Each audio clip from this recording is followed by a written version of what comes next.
போன வீடியோவில் சாலக்குடியிலேருந்து மலக்கப்பாறை வரைக்குமான road trip அந்த அடர்ந்த காடுகளில் நம்ம ட்ராவல் பண்ணி வந்த வீடியோவை நீங்கள் பார்த்தீங்க.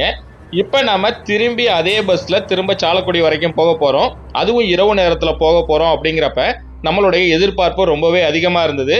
பொதுவாக இந்த ரூட்டு ரொம்ப சீனிக்கான ரூட்டு அப்படிங்கிறது ஒரு பக்கம் இருந்தாலும் அதையும் தாண்டி மிகவும் ஆபத்தான ஒரு காட்டுக்குள்ளார, அதுவும் இரவு நேரத்தில் நம்ம பயணம் மேற்கொள்ள போகிறோம் அப்படின்னு நினைக்கும் போதே நெஞ்சு ஒரு பக் பக் அப்படின்னு அடிக்க ஆரம்பிச்சிடுச்சு.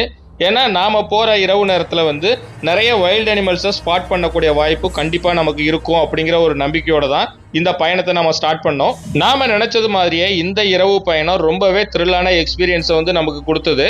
அது மட்டும் இல்லாமல் இடையில ஓய்வு எடுக்கிறதுக்காக கொஞ்ச நேரம் நம்ம டிரைவர் என்ன வண்டியை நிறுத்தினாரு.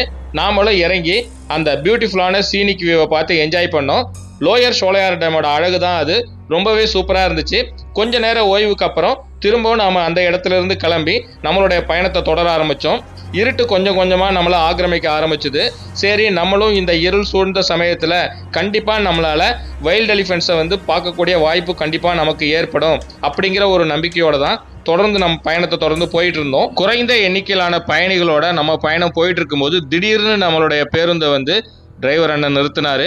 என்னடா நிறுத்தினாருன்னு பார்த்தா பக்கத்தில் ஒரு டஸ்கர் இருட்டில் நின்றுட்டு இருந்தது. நம்மளுடைய டார்ச் லைட் அடித்து குடும்பமான வரைக்கும் ட்ரை பண்ணி பார்த்தோம். பெரிய லெவலில் வெளிச்சம் இல்லாதனால நம்ம எடுக்க முடியல. திரும்பவும் நாம் அந்த பயணத்தை தொடர்ந்து கொஞ்சம் தூரம் போனோம். பார்த்தா அங்கிருந்து ஒரு 100 மீட்டர் தாண்டின உடனே ஒரு யானை ரோட்டை மறித்து போய்கிட்டே இருந்தது. அது கூடவே ஃபாலோ பண்ணி நம்மளும் அது எங்கே தான் போகுது அப்படின்னு சொல்லி ஃபாலோ பண்ணி போய்கிட்டே இருந்தோம். அந்த யானை கொஞ்சம் தூரம் போய் ஒரு டேனில் போய் திரும்பிச்சு. சரி, டேனில் திரும்பி எங்கே தான் போகுதுன்னு பார்த்தா அது டேனில் திரும்பி கொஞ்சம் தூரத்தில் பார்த்தா அங்கே ஒரு 3-4 யானை நின்றுட்டு இருந்தது. அது கூட போய் இந்த யானையும் ஜாயிண்ட் ஆகிடுச்சு. ஸோ நமக்கு ஒரே சர்ப்ரைஸ் ஆகிடுச்சு. ஒரு யானை இந்த நைட் ட்ராவலில் பார்க்க முடியுமான்னு நமக்கு கூட்டமாக இந்த யானையை பார்த்தோன்னா ரொம்பவே ஹாப்பி ஆகிடுச்சு. அதே சமயம் அது நம்மளை அட்டாக் பண்ணிடக்கூடாது அப்படிங்கிற ஒரு பயமும் இருந்துச்சு. பொதுவாக இந்த இரவு நேர பயணத்தில் நம்ம பேருந்தோ இல்லை வேறு ஏதாவது வாகனத்தில் போகும்போது ஏதாவது ஒன்று ஆயிடுச்சுன்னா கூட நமக்கு ஹெல்ப் பண்ணுறதுக்கு அவ்வளோ சீக்கிரம் ஆட்கள் வர முடியாது. இந்த எக்ஸ்பீரியன்ஸ் உண்மையிலே எனக்கு லைஃப்பில் மறக்க முடியாது. உங்களுக்கும் இந்த எக்ஸ்பீரியன்ஸ் ரொம்பவே சூப்பராக இருந்திருக்கும்னு நம்புகிறேன். உங்களுக்கும் இந்த மாதிரி அட்வென்ச்சர் வீடியோஸ் பிடிக்கணும்னா நம்ம சேனலை சப்ஸ்கிரைப் பண்ணிக்கிங்க. மீண்டும் இன்னொரு சூப்பரான வீடியோவில் உங்களை நான் மீட் பண்ணுறேன்.